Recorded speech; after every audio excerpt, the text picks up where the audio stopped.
बेनती करांगा साडे जो समीक्षा का पैनल है डॉक्टर बलराम अग्रवाल जी जो कि दिल्ली तो आए हैं भी वो आके अपने विचार सारे नाल साझे कर।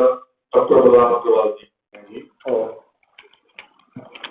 आदरणीय किंकर्णी जी, दीप्ति जी, कैले जी और सभी साथी, इस सभागार में मैं बड़ा साफ बोल रहा हूँ। मुझे केवल दीप जी की पंजाबी समझ में आती है, सही बता रहा हूँ, और किसी की समझ में नहीं आती।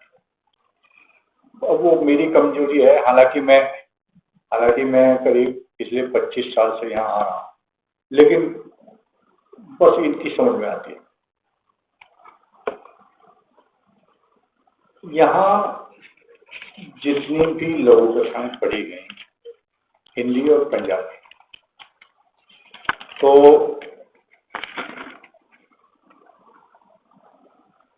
कुछ पर तो मैंने लिखा, सब पर नहीं लिख सका। जैसे कि मैं खुद कांता राय की लोक कथा पर भी मैं नहीं लिखी। पर हाँ, ये है कि मैं ये कांता राय का नाम तो इसलिए बता रहा हूँ कि ये ना सोचें कि पंजाबी वालों को तो नहीं लिखा और हिंदी वालों को सब पे लिख दिया।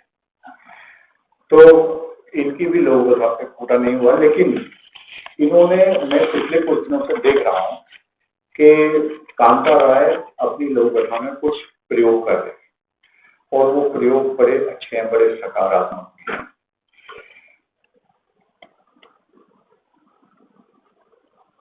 इस कहानी पे मैं चाहूंगा कि हम यहाँ के बाद भी बात करें। कांता राय की जो अभागा रतन, बचपन से वो बच्चे कहानी सुनते आ रहे हैं।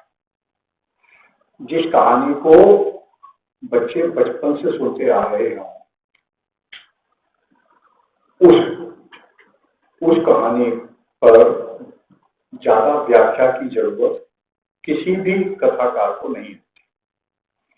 सीधे कहानी, जैसे इसमें एक जगह आता है कि तितलियों का मतलब यहाँ लड़कियां नहीं है, तो अब जो बच्चे शुरू से ही सुनते आ रहे हैं, ये बात तो दादा ने पहले ही बता दी होगी कभी ना कभी। ये मेरा मानना है, तो इसीलिए मैं कह रहा हूं कि इस कहानी पर हम बाद में बात करें।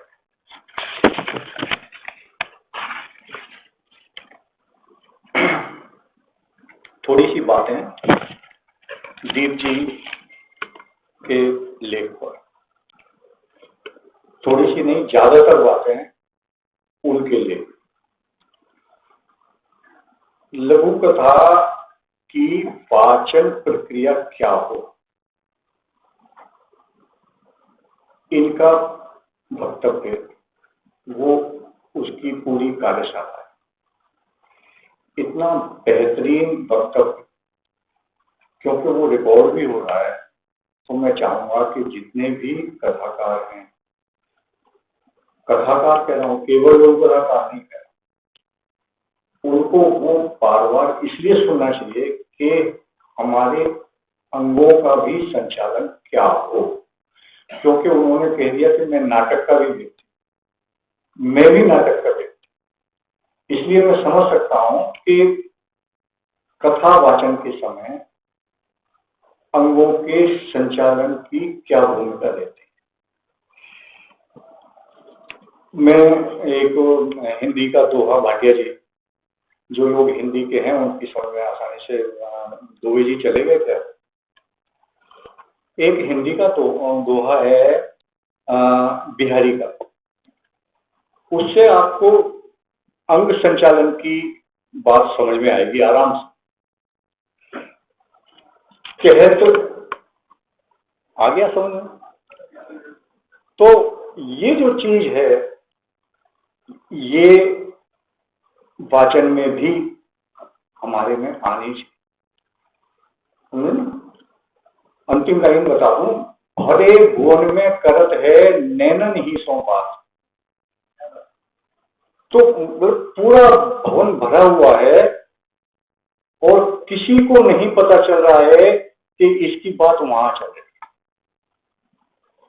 ये जो चीज है ये बिहारी ही लिख सकते हैं, और अगर बिहारी ये लिख सकते हैं तो वो ये संकेत कर रहे हैं कि आप भी लिख सकते हैं।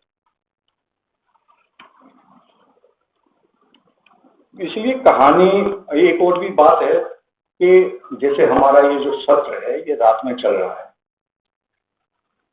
कहानी सुनाने की जो परंपरा है वो रात की ही रही है।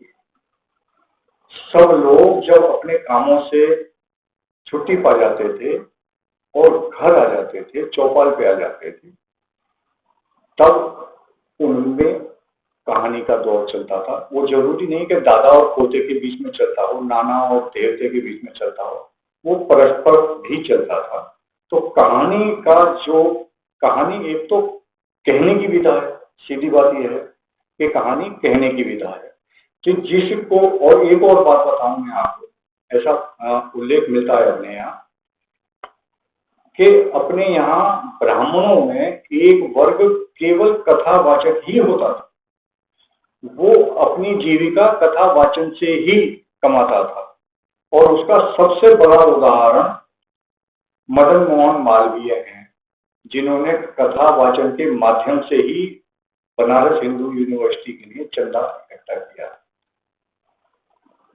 तो कथा वाचन एक कला है, और इसकी तरफ दीप जी ने बहुत इशारा किया है, बहुत स्पष्ट इशारा किया है। कुछ चीजें कहते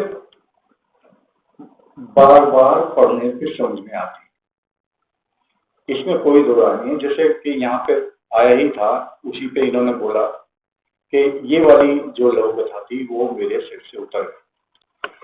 बहुत सारी लघु कथाएं हैं जो सुनने की बात नहीं है, वो पढ़ने के बावजूद सिर से उतर जाती है, उन्हें बार बार सिर पे लादना पड़ता है।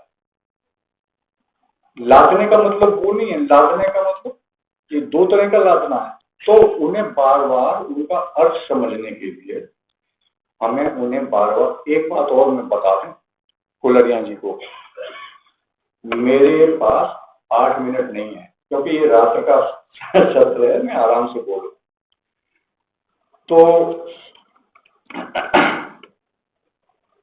ये जो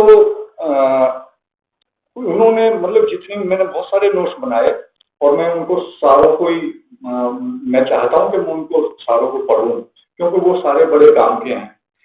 वो कहते हैं कि मौखिक जबान को समझने की सीमा है, ये बिल्कुल सही बात है। कई बार अपने यहाँ मनोविज्ञान में ये आता है कि जो बोला हुआ संवाद है वो यहाँ से यहाँ, यहाँ से यहाँ, यहाँ से यहाँ, वहां तक पहुंचते पहुंचते बदल जाता है। एक सीमा ये भी है। एक और भी बात है, हमारे शास्त्रों में श्रोताओं के प्रकार लिखे हुए हैं, कितने प्रकार के श्रोता होते हैं। उसमें एक मजाक में भी कहा जाता है, उसमें कुछ श्रोता भी होते हैं, वो बैठे हुए सोते रहते हैं। तो वो तो एक अलग बात है, लेकिन मैं कह रहा हूं कि जैसे बोलना एक हुनर है वैसे ही सुनना भी एक हुनर है। वो हुनर मुझ में नहीं है, क्योंकि बाद की जितनी भी कथाएं पढ़ी गई उनमें या तो मुझको कथाकार का सही नाम नहीं पता पड़ा, या उन्होंने जो कथा का शीर्षक बताया वो नहीं पता पड़ा, और हमारे मित्र ने तो कहा कि ये नया शब्द है और उन्होंने 2-3 बार बताया, वो उसके बावजूद भी मेरे पल्ले।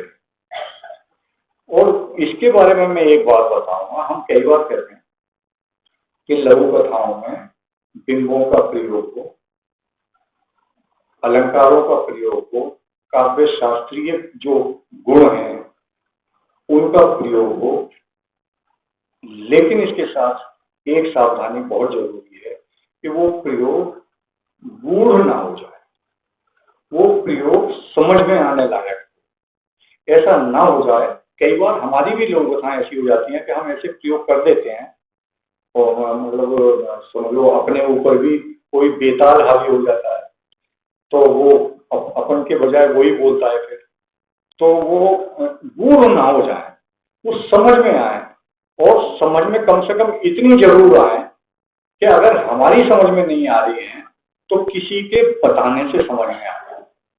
यहीं पे गुरु की भूमिका बन जाती है। तो ये जो कथा है, कथा के बारे में मैं एक बात और महसूस करता हूँ, वो गुलजार ने कही, सिर्फ एहसास है ये, रूह से महसूस। बहुत सारी कथाएं हैं, सिर्फ एहसास है ये, रूह से महसूस। और बहुत सारी कथाएं सिर्फ रूह से महसूस की जाती हैं और उनकी आप व्याख्या नहीं कर सकते।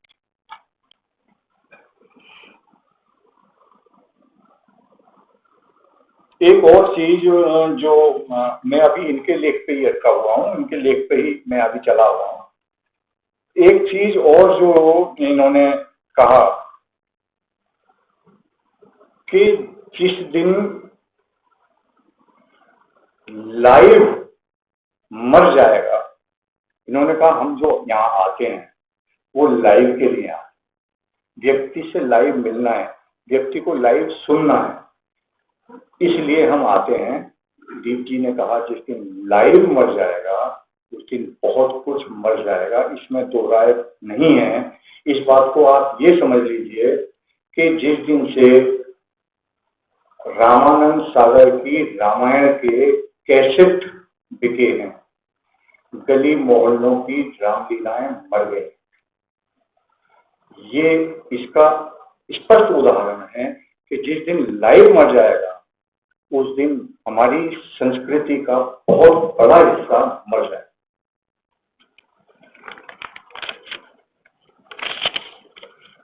और हाँ, एक इन्होंने वाक्य बोला था, मैं कल अमृतसर कहानी पढ़ने जाऊंगा, उसके 5 अर्थ बताए, मैं छठा भी बताता। वो मैं भी नाटक कर रहा हूं, तो मैं कल अमृतसर कहानी पढ़ने जाऊंगा, यानी अमृतसर शीर्षक की कहानी पढ़ने जाऊंगा। तो बहुत सारे अर्थ होते हैं। इस बारे में अशोक भाटिया एक बात बताते हैं जो हम फिर इस हॉल के बाहर बताएं। शीर्षक पे आपने बहुत अच्छी बातें कही, और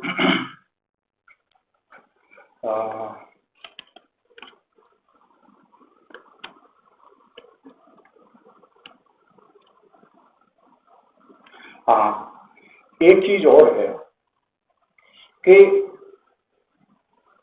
कई बार, जैसे मैंने अभी कहा कि बहुत सारे नाम मेरी समझ में नहीं आए, बहुत सारे शीर्षक मेरी समझ में नहीं आए, बहुत सारी कथाएं भी मैं पूरी की पूरी नहीं सुन पाया। होता क्या है कि हम एक ही समय में यहां भी होते हैं और कहीं और भी होते हैं। जैसे ही कहीं और होते हैं तो यहां हमारे हाथ से खिसक, और ये अक्सर होता है। इसके लिए अंग्रेजी में 2 शब्द हैं, एक लिसनिंग, एक हियरिंग।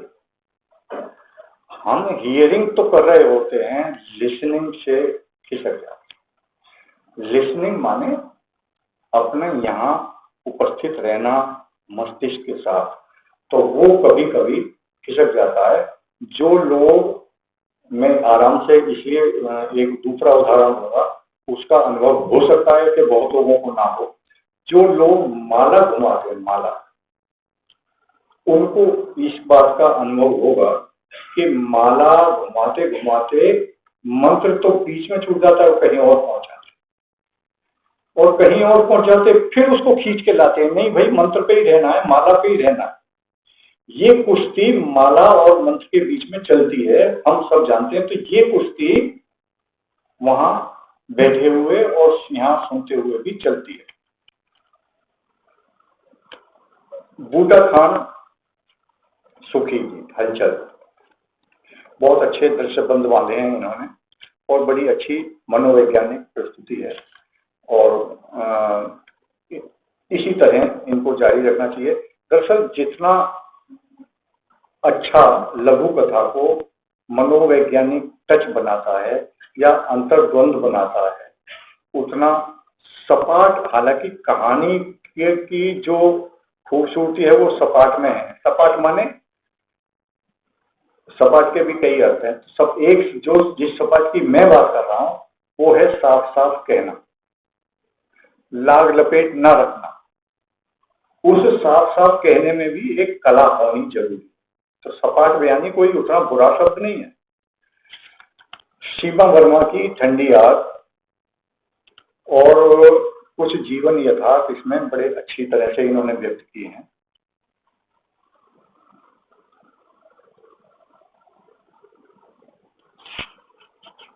कांता राय तो बाहर चली गई हैं, कोई बात नहीं।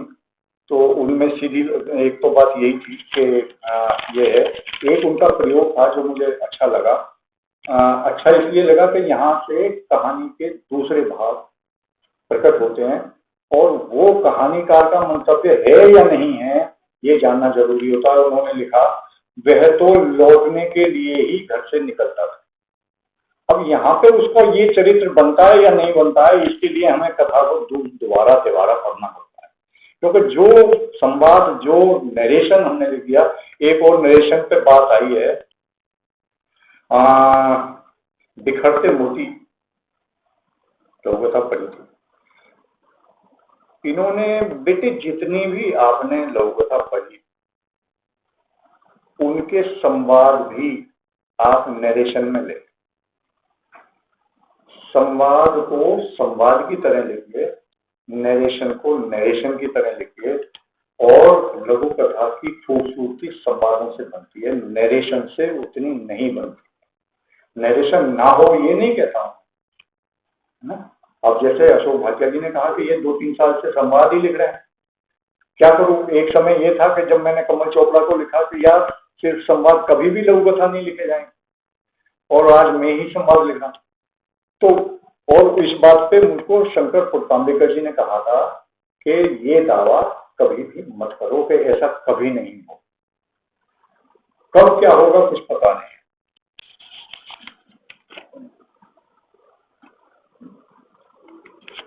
बहुत सी बड़ी अच्छी लोग बताएं। हाँ, एक चीज और है, वो है ये बात कुलकर्णी जी में भी, खेमकर्णी जी में भी थी, और जिन्होंने बंद लघुकथा पढ़ी उनमें भी थी। क्या होता है, फिर वहीं आ जाते हैं हम नाटक। जब हम पढ़ते हैं, जरूरी नहीं कि हम संवाद पढ़ते हैं, जब हम पढ़ते हैं, जब हम कथा कहते हैं, तो कथा कहने में जो एक बहुत बड़ा गुण है वो है पॉज लेना। पॉज बहुत जरूरी है। पॉज से क्या होता है कि जो सामने वाला हमारा श्रोता है वो अगर 2 पल के लिए कहीं और पहुंच गया है तो लौट के आने के लिए उसको स्पेस मिलता है। पॉज बहुत जरूरी है, और ये प्रयास भी समझता होगा, इसने भी बहुत कुछ इस वाले फील्ड में किया है कि हमने कथा सुनाते हुए पॉजेज नहीं लिए। आपने ऐसी लघुकथा पढ़ दी जैसे हम तख्त पे लेट के अब स्वांत सुखाए पढ़ रहे हो। भाई पढ़ना स्वांत सुखाए नहीं है, यहाँ इतने श्रोता बैठे हैं, वो उनके लिए पढ़ना है, आपके लिए नहीं। आपने तो लिख दिया, लिखना स्वांत सुखाए हो सकता है, पढ़ना स्वांत सुखाए नहीं है। इस चीज पे हमें ध्यान देना चाहिए। और अशोक भाटिया की जो लघुकथा है, मेरी वो पढ़ी हुई भी है, वो मेरी बहुत अच्छी गुनी हुई भी है। और जैसे इनके मैं बहुत लंबी हो जाएगी बात, जब वो सामान ठिकाने लगाना, जब ठिकाने लगाने वाली बात आती है तो इसका कुछ मतलब होता है, इसके कुछ अर्थ होते हैं।